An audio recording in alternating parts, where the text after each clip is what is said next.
All right, let's dive into a conflict that's often called Africa's World War. It's a war so massive, so absolutely devastating, that the scale of it is almost impossible to wrap your head around. We're talking about the Second Congo War. Just to give you a sense of the scale here, let's start with just one number. Over 5 million. That's the estimated number of people who died. I mean, it's a figure it's just staggering. Almost impossible to really process. So you have to ask, right? How on earth did this happen? How did the deadliest conflict since the Second World War just unfold? And maybe just as importantly, why do so few of us know about it? Well, our story, believe it or not, doesn't start with an invasion. It starts with a broken promise. Okay, so, a promise betrayed. This whole thing kicks off not with a bang, but actually with a glimmer of hope. See, a new leader, a guy named Laurent Kabila, had just taken power, and he was promising to put this broken nation back together again. But yeah, that hope didn't last long. I mean, things went south, and they went south fast. So in '97, Kabila takes over, he renames Zaire to the Democratic Republic of Congo, or DRC, and for a minute, things look good. Inflation actually drops. But by early '98, he's showing his true colors. He goes full authoritarian, scraps the constitution, gets rid of the multi-party system, and he starts getting really paranoid about his foreign backers, Rwanda and Uganda. You know, the very countries that put him in power. The breaking point hits in July 1998. On the 14th, he fires his Rwandan chief of staff, James Kabarebe. Then, just 2 weeks later, he drops the bombshell. He orders every last Rwandan and Ugandan soldier to get out of the country, period. And that decision? That right there was the match being struck. Kicking out his former allies like that, I mean, it didn't just make things awkward, it lit the fuse on a powder keg that was about to blow the whole region apart. Next up, invasion from the east. Because the response to Kabila's order was, well, it was swift and it was unbelievably bold. The war didn't just trickle in, it erupted with a plan so audacious, it nearly ended the whole thing in a matter of weeks. So get this. Literally just days after he kicked them out, on August 2nd, 1998, it starts. Brigades of Banyamulenge soldiers. These are Congolese Tutsis who have really strong ties to Rwanda. They mutiny out in the east. And they were not on their own for long. Rwandan, Ugandan, and Burundian troops poured across the border to back them up, creating this powerful rebel alliance called the Rally for Congolese Democracy, or RCD for short. And what they did next was, from a military standpoint, absolutely genius. So first, the rebels, led by James Kabarebe, remember him, the guy Kabila had just fired? They hijacked 3 civilian airliners. Then they used those planes to fly an elite fighting force all the way to the other side of the country, setting up a second front deep in Kabila's territory. And from there, they just rolled. They captured the main port of Matadi and, crucially, the Inga Dam, which let them cut all the power to the capital, Kinshasa. We're talking less than 2 weeks, and Kabila's entire government was about to completely fall apart. So the war was almost over before it began, but Kabila didn't fall. And this is where things get really crazy. The conflict didn't just continue, it exploded, pulling in countries from all over the continent. This is the moment a rebellion turned into Africa's World War. And this slide, right here, shows you exactly why they call it that. Look at this. On one side, you've got the rebels, backed by Rwanda, Uganda, and Burundi, okay? But then look at who lined up with Kabila's government. To save his own skin, Kabila put out an SOS, and a whole bunch of countries answered the call. We're talking Angola, Zimbabwe, Namibia, Sudan, Chad, even Libya and the Central African Republic, a 7-nation army. The stage was set for a massive continental war. And this huge intervention, it worked, just in the nick of time. Angolan tanks and Zimbabwean soldiers came in and pushed the rebels all the way out of the west. They saved the capital Kinshasa and basically forced the front line back to the eastern part of the country. So now, Congo was literally split in 2. All right, our next chapter, the war turns inward. Because this wasn't just a stalemate between 2 big sides anymore. Oh no, it got way, way messier. The alliances started to crack, and the whole reason for the fighting, it began to shift. The rebel side just completely fell apart. First, a whole new rebel group, the MLC, pops up in the north, and they're backed by Uganda. Then, the main rebel group, the RCD, it splits into a pro-Rwanda faction and a pro-Uganda faction. And then, something nobody saw coming. Rwanda and Uganda, the original allies, started fighting each other. They were battling for control of the diamond-rich city of Kisangani. Suddenly, this wasn't about getting rid of Kabila anymore. It was about one thing: controlling Congo's incredible mineral wealth. And this infighting hit this absolutely brutal climax in a city called Kisangani. For 6 days in June of 2000, Rwandan and Ugandan armies just tore each other apart in the streets. This wasn't them fighting Kabila's forces, this was ally against ally. Thousands of people died. The war had truly turned on itself. Okay, so with the front lines pretty much stuck, the war shifts yet again. This new phase is really defined by two things: a shocking assassination and the all-out looting of the country's resources. Now, to understand what happens next, you need to know about a group called the Kadogo. Kadogo is a Swahili word. It means little ones. And it was the name given to the child soldiers, many of them just teenagers, who were actually a huge part of the army that brought Kabila to power in the first place. And then, in a twist that no one could have predicted, on January 16, 2001, President Kabila is assassinated. He's shot and killed inside his own palace by one of his Kadogo bodyguards. The exact motive is still murky, but a lot of these young soldiers felt completely betrayed and cast aside by the very man they had put on the throne. And just like that, Laurent Kabila was gone, and his young son Joseph Kabila was put in his place. So, Joseph Kabila starts pushing for peace. And what do the occupying armies do? They switch from fighting to full-on exploitation. Just look at this. Uganda, right? It has basically no diamond mines of its own. Pre-war, their exports were less than $200,000. But during the war, that number shot up to almost 3 million. So, what do you think those diamonds were coming from? It was pretty obvious they were being plundered from Congo. And it wasn't just diamonds. Let's talk about coltan. This is a mineral that's essential for making electronics. Yeah, like the phone you're probably holding right now. Eastern Congo is full of it, and Rwandan-controlled mines were exporting a mind-boggling $240 million worth of it every single year. That's almost all pure profit. The war wasn't a war anymore. It was a business, a very, very profitable one. And the cost of this, it was just horrific for people and for the environment. This wasn't about battle lines anymore. This was about poaching that wiped out nearly half the rare mountain gorilla population. It was about massacres, like the one that killed 60,000 Buti pygmies. It was this dark shadow economy where foreign companies and arms dealers got rich off the chaos. And all the while, you had more and more local militias popping up, filled with young boys who only knew violence. So, let's talk about the end of this, a devastating, forgotten war. Eventually, peace deals did get signed. The war officially came to an end in 2003. But the damage, the legacy of all this violence, and the absolutely staggering human cost, that's still very much there. And so we come back to where we started, that number.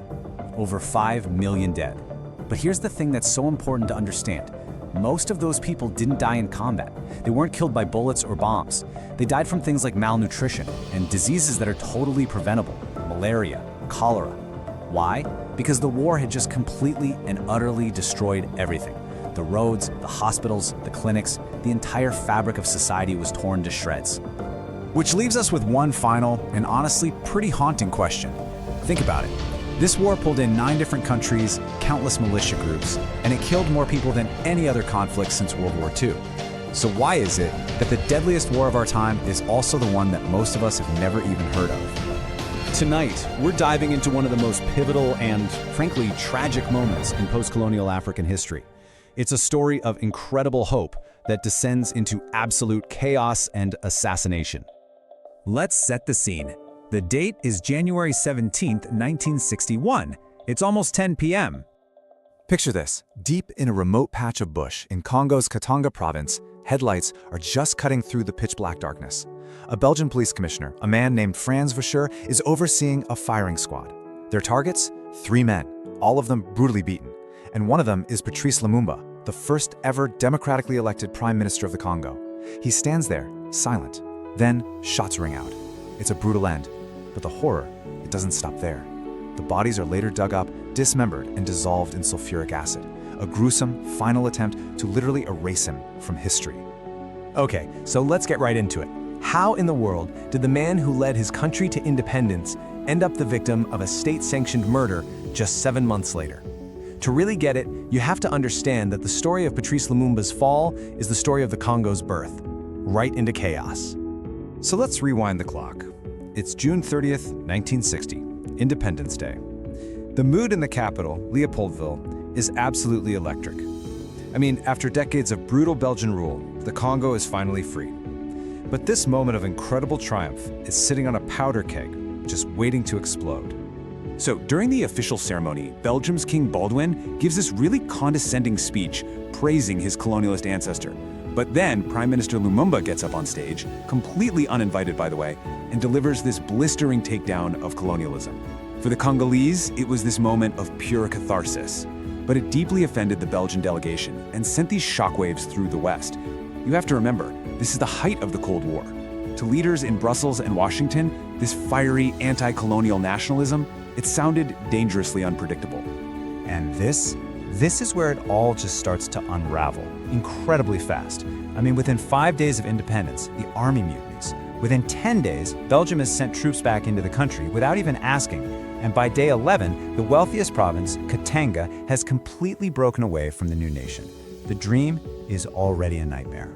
So what was the final spark? Well, the Belgian commander of the army, General Janssens, he summoned his Congolese soldiers and wrote this on a blackboard. Avant indépendance égale après indépendance. Before independence equals after independence. The message was crystal clear. For you guys, nothing has changed. I mean, can you imagine the arrogance? That was the last straw, and it lit the fuse for the entire nationwide mutiny.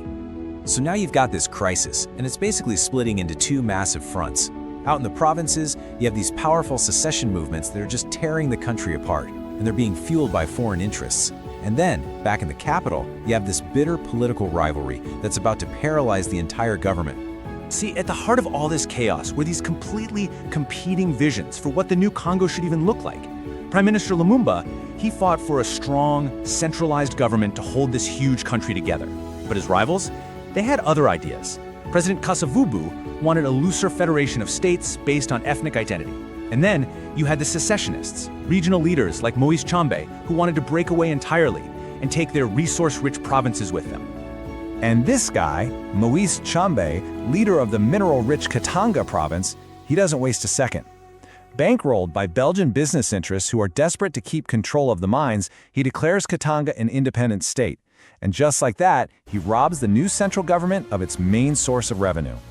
And this, right here, this really gets to the heart of the matter.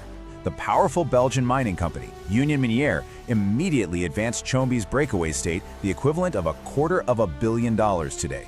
Let that sink in. Katanga's copper, cobalt, and uranium were vital to Western industries. So this wasn't just some political squabble. It was an economic war to keep those resources out of the hands of a leader the West just didn't trust.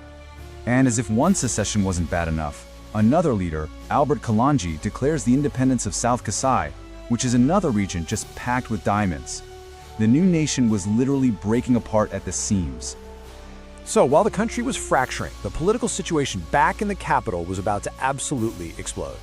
All this chaos created an opening for a man who had, until now, kind of been in the background, a colonel named Joseph Désiré Mobutu. Just try to imagine this. The president goes on the radio and announces he's fired the prime minister. Moments later, the prime minister gets on the radio and announces he's fired the president. The government just grinds to a total halt. Nobody is officially in charge. The country is in a complete constitutional crisis. This is Mobutu's moment. Kasavubu appoints him army chief, thinking he can use him against Lumumba. But Mobutu, who's being quietly backed by the CIA and Belgian intelligence, he outplays everybody. He gets on the radio and announces a neutralization of the politicians, which basically means he's sidelining all of them. It's a coup in Albert name. For the West, Mobutu was perfect, a reliable anti-communist strongman who could restore order. So Lumumba is placed under house arrest. Now by this point, he was so frustrated with Western inaction against the secessions that he'd accepted aid from the Soviet Union. And in the eyes of the CIA, that sealed his fate. He makes this daring escape, trying to reach his political stronghold. But then, in a truly tragic miscalculation, he keeps delaying his journey to give speeches to villagers along the way. Mobutu's troops catch up with him, he's captured, publicly beaten, and flown back to the capital, a prisoner. And look, this is the crucial point to understand. Lumumba's murder wasn't just the end of one man's life. It was the essential act that cleared the entire chessboard for another. By eliminating the most popular and charismatic leader in the Congo, his enemies removed the single greatest obstacle to their own power. In the years that followed, the secessions in Katanga and South Kasai were eventually crushed. But the chaos didn't end. The political infighting just kept going until 1965, when Mobutu staged a second coup. And this time, he took power for himself, openly and completely. And he would go on to rule the Congo as a brutal, kleptocratic dictator for the next 32 years, leaving a legacy of corruption and ruin from which the country, you could argue, has never fully recovered. And this leaves us with this final, really haunting question. The assassination of Patrice Lumumba wasn't just the murder of a man. In a way, it was the assassination of a country's democratic dream, right at the very moment of its birth. What followed was this long, dark shadow, raising the question of how a nation ever truly moves on from a beginning like that. For 32 years, one man, Mobutu Sese Seko, ruled the massive nation of Congo. I mean, he was an institution, seemed totally untouchable. But here's the crazy part. His downfall didn't come from some huge internal uprising or a superpower plot. Nope, it was all kicked off by a crisis in its tiny next-door neighbor, Rwanda. This is the story of how a genocide in one country managed to topple a dictator in another. So, this is the big puzzle we're going to unpack. You look at the map and it just doesn't make sense, right? How could a disaster in a country as small as Rwanda lead to the total collapse of a regime in a country as vast as Congo, which was called Zaire back then? It's this incredible geopolitical domino effect that seems almost impossible, but it happened, and you really have to understand it to make sense of that region today. All right, so before we get into how it all went down, we need to talk about the man at the center of it all, the guy who, for decades, looked absolutely invincible. Mobutu wasn't just a president, he was practically a king. He grabbed power way back in 1965 and built this whole system around himself. It was a classic kleptocracy. Basically, he and his buddies just stole the country's incredible wealth for themselves. By the 1990s, the whole state was just rotting from the inside. Roads, schools, hospitals, all crumbling. The army was a mess, and the people were just completely fed up. The country was like a hollow shell, just waiting for a push to make the whole thing collapse. And that push came from the east. In 1994, something truly horrific happened in Rwanda. And the shockwaves from that event didn't just stop at the border. Oh no, they washed over into Congo with unbelievable force. So here's the brutal, quick version. The Rwandan president's plane gets shot down. Hutu extremists use it as an excuse to launch a planned, systematic slaughter of the Tutsi minority. In about 100 days, almost 1 million people are murdered. The killing spree only stops when a Tutsi-led rebel group, the RPF, takes over the country. And their victory sparks one of the biggest, fastest refugee crises you've ever seen. Get this, 1.5 million people just flooding across the border into eastern Congo. The whole region was completely overwhelmed. But the real story, the one that changes everything, wasn't just the sheer number of people. It was who was hiding in that crowd. These camps were just a total mess. You had innocent Hutu civilians terrified of the new government. You had Tutsis who'd barely survived the genocide. But mixed in with them, hiding among the women and children, were the killers. The former Rwandan army and the Interahamwe militia, the actual genocide heirs.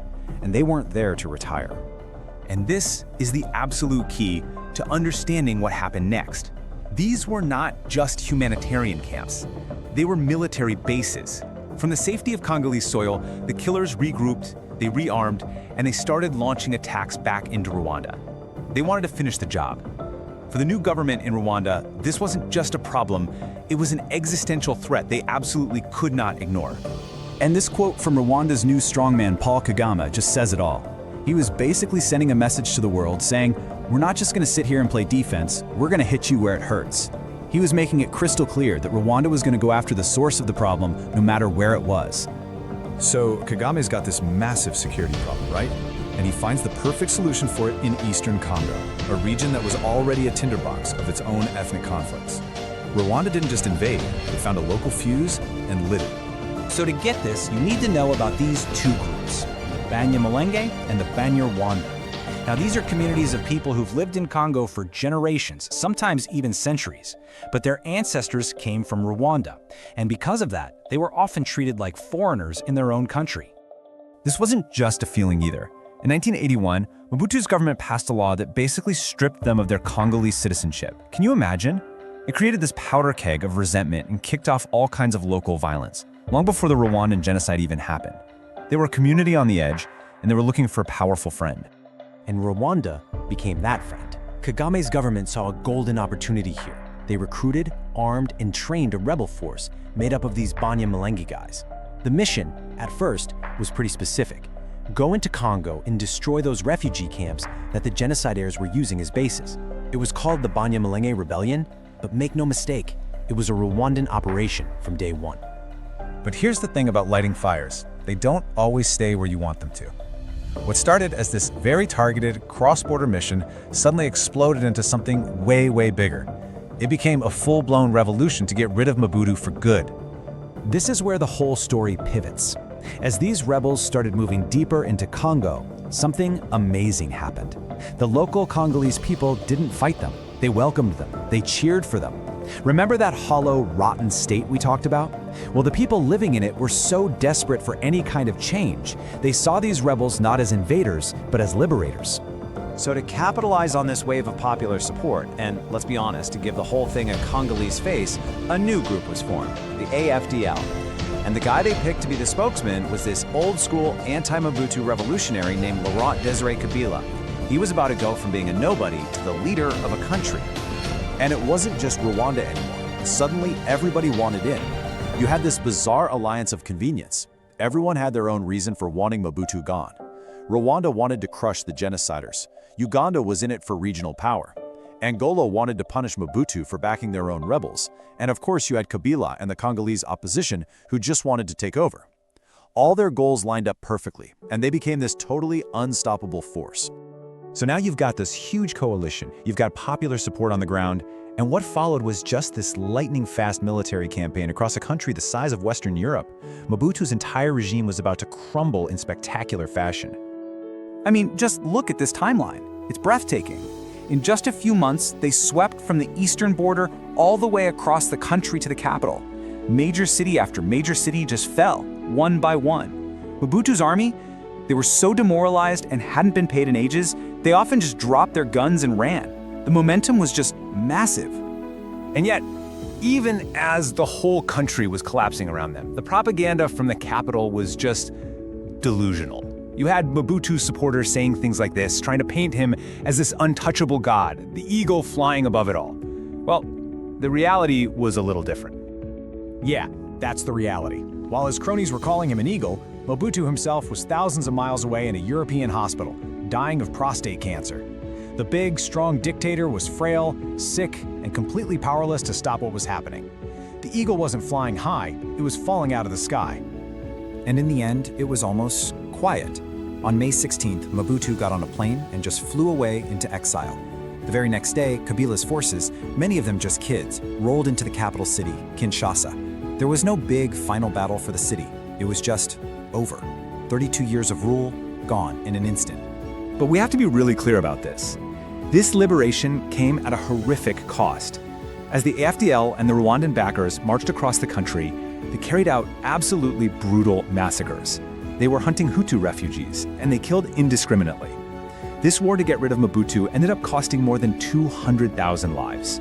It's a dark, terrible stain on the whole story. So Mobutu's gone, Kabila's in charge. But what did he inherit? A completely shattered country. And he owed everything to the foreign armies that put him in power. That powerful alliance, it started falling apart almost immediately. Which brings us to the final, chilling question. In solving the problem of Mobutu, had they accidentally created an even bigger one? The first Congo War was over, sure. But the seeds of the second Congo War, one of the deadliest conflicts in modern history, had already been planted. So let's talk about a man who promised his people the world, but instead delivered 3 decades of absolute ruin. He was a charismatic general who grabbed control of a country overflowing with resources and basically turned it into his own personal piggy bank. This is the incredible story of Mobutu Sese Seko and the nation he created and consumed, Zaire. Just try to picture it. It's 1965. The newly independent Congo is an absolute mess, scarred by years of chaos, and everyone is looking for a savior. And then this young general steps up. He's a beacon of hope, and he says this, exactly what a desperate nation wanted to hear. But that 5-year promise? Yeah, that turned into a 32-year nightmare. A reign of total power that left behind a legacy of destruction that's still being felt today. So the real question is, how on earth did one man manage to capture and bleed an entire country dry? To really get how Mobutu rose to power, we have to understand the ashes from which he emerged. You see, the Congo wasn't just unstable. It was a nation teetering on the very edge of collapse. It was a failed state in the making. I mean, those first 5 years after independence from Belgium were just pure turmoil. The army immediately mutinied. The richest province, Katanga, just broke away. The nation's very first prime minister, Patrice Lumumba, was assassinated, and guess who was a key player in that plot? Mobutu, the army chief. Rebellions were popping up everywhere. By 1965, the government was completely gridlocked, creating a perfect power vacuum.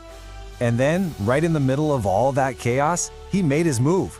It was a bloodless coup. He just stepped in and declared himself the nation's savior. And honestly, the country was so exhausted by the violence, so desperate for anyone to take charge, that they pretty much welcomed him. But restoring order?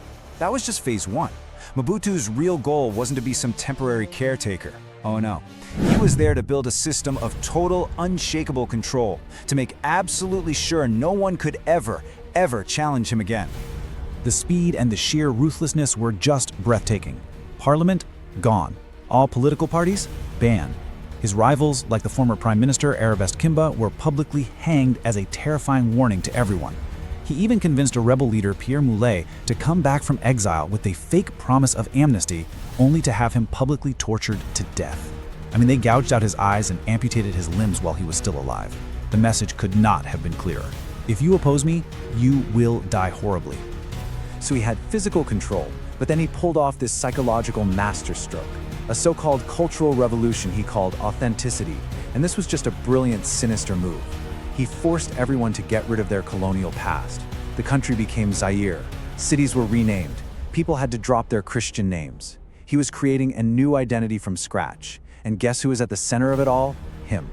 He even renamed himself Mobutu Sese Seko, which means the all-powerful warrior who goes from conquest to conquest, leaving fire in his wake. He wasn't just a president anymore, he was the father of the entire nation. Okay, so, with his power now absolute, Mobutu could finally turn to his true passion, getting rich. Zaire was no longer a country to be governed, it was a personal estate to be plundered. The political project was over, the great heist was just getting started. And this brings us to the perfect word for his regime, kleptocracy. It literally means rule by thieves. And this wasn't just some side hustle corruption. Under Mobutu, the entire purpose of the state, from top to bottom, was to make him and his inner circle fantastically wealthy. By 1984, the conservative estimate of his personal fortune was $5 billion. Now, to put that into perspective, that was the exact same amount as Zaire's entire foreign debt. He had personally stolen as much money as his country owed to the rest of the world combined. And where did all that cash go? Well, it's pretty much what you'd expect from a dictator's shopping list. A dozen castles in Belgium, a huge apartment in Paris, fleets of Mercedes cars. And then there was his infamous Jungle Versailles, a mind-blowingly luxurious palace, complete with an airstrip big enough for a Concorde jet, built right in the middle of one of the poorest places on Earth. But here's the thing. You can't just plunder a nation forever. Eventually, the party has to end. And for the people of Zaire, the consequences of this 3-decade-long binge were beyond catastrophic. This chart tells a story that is just brutal. I mean, look at these numbers. In 1975, one Zaire note was worth $2. Pretty solid. By 1983, just 8 years later, it was worth 3 cents. The national currency had become completely worthless paper. So what does that actually mean for ordinary people? It means hyperinflation makes buying food impossible. It means roads, schools, and hospitals literally just crumble into the ground. The state basically disappeared. Even the army, the very tool of Mobutu's power, often went unpaid for months at a time. So they just turned on the people, looting entire cities just to survive. And people saw what was happening. Way back in 1980, long before the final collapse, an opposition leader named Etienne Tshisekedi wrote this to Mobutu, and it just perfectly captures the grim reality. A tiny, scandalously rich elite on one side, and on the other, millions living in the darkest misery. A regime built on nothing but theft and fear can't last forever. By the 1990s, the world was changing, and the pillars holding up Mobutu's rotten empire started to crumble, leading to a very swift and very violent end. You see, for decades, the West had propped Mobutu up. He was their anti-communist buddy in Africa. But then the Berlin Wall fell, and suddenly he wasn't so useful anymore. The money and the weapons started to dry up, but the final, fatal blow wouldn't come from Washington or Paris. It came from the ashes of the 1994 Rwandan genocide. Okay, so here's how it all unraveled, and it happened incredibly fast. After the genocide in Rwanda, the killers and over 1 million refugees flooded into eastern Zaire. Rwanda's new government invaded to hunt them down. And crucially, they armed and supported a coalition of Mobutu's oldest enemies, led by a rebel named Laurent Kabila. This new army just swept across the country. Mobutu's own unpaid, demoralized soldiers, they just melted away. On May 17, 1997, as rebel forces entered the capital, Mobutu, who was dying of cancer, just got on a plane and fled. He was dead less than 4 months later. And just like that, after 32 years, the all-powerful warrior was gone. But if you think his fall brought peace, you'd be wrong. It didn't end the crisis, it only brought more war. The massive power vacuum Mobutu left behind plunged the country into what we now call the Second Congo War, a conflict that would kill over 5 million people, making it the deadliest war since World War II. It's a haunting legacy and a terrifying reminder that the fall of a dictator doesn't always mean a crisis is over. Sometimes it's just the beginning. Let's talk about a promise. Back in 1965, a really charismatic army chief, a guy named General Joseph Mobutu, he stepped onto the world stage and he made a huge promise to the Congo. A promise that would, well, first define and then completely destroy a nation.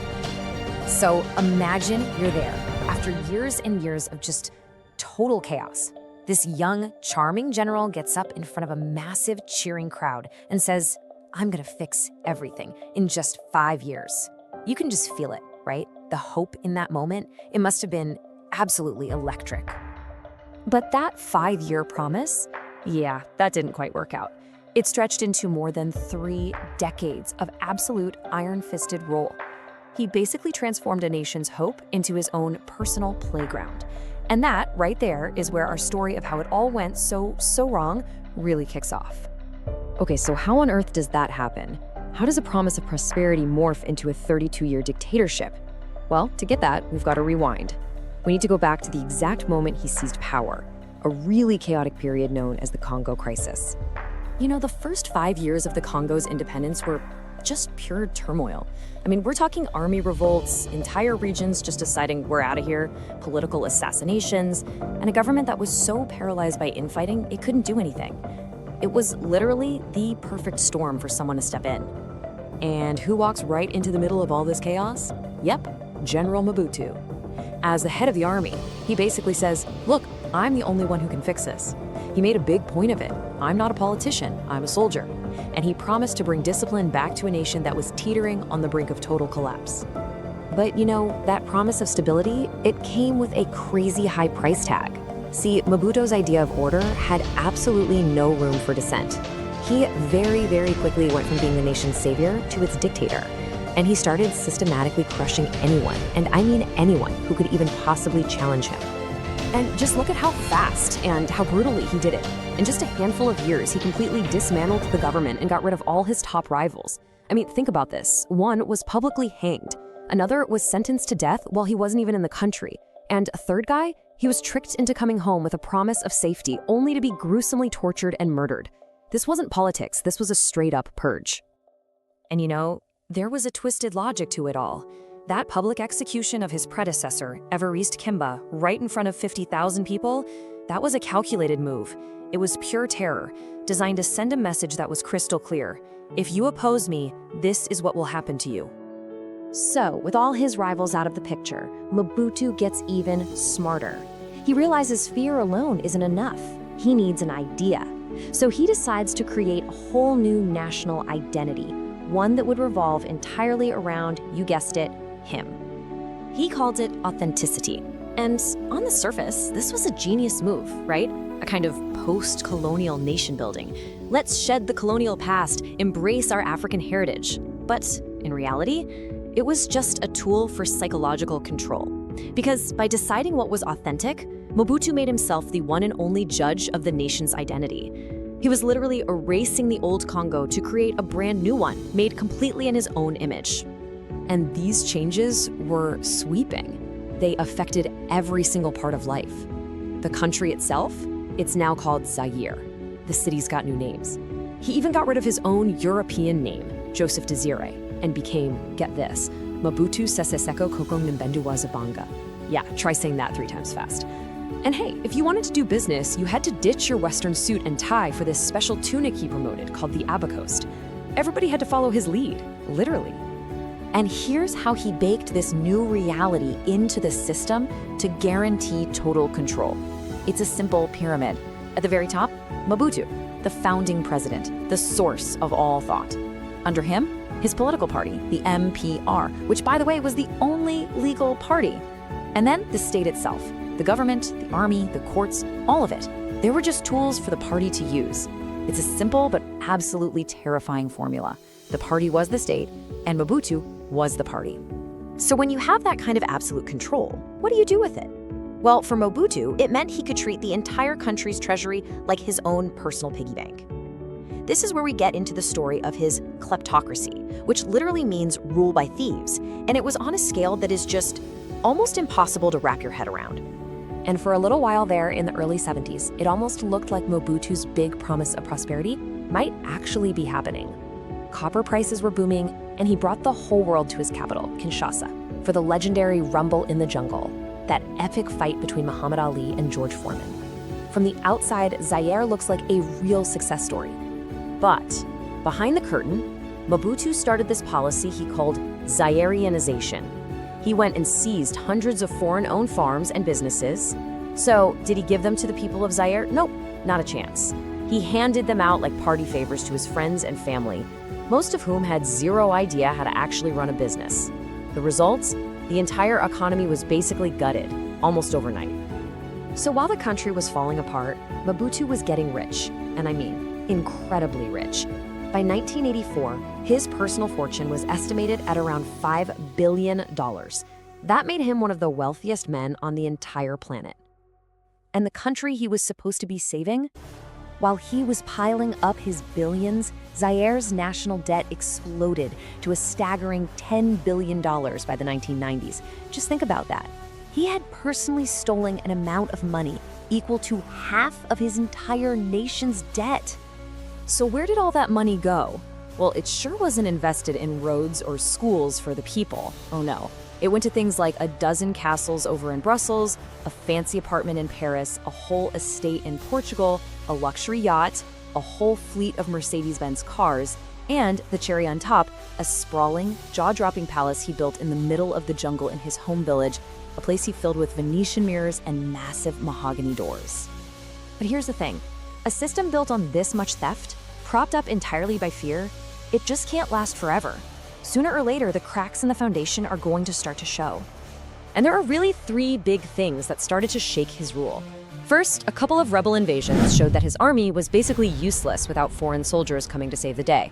Second, the economy didn't just stumble, it completely imploded. The currency became worthless. And then, the big one, the Cold War ended.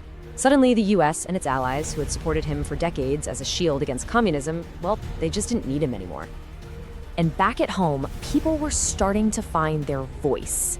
In 1980, this incredibly brave group of 13 parliament members actually sent him an open letter, and it just perfectly spelled out the situation in Zaire. On one side, you have a tiny group of scandalously wealthy people, and on the other, you have everyone else, just living in the darkest misery. And yet, somehow, the guy held on. I mean, his country was literally falling apart around him.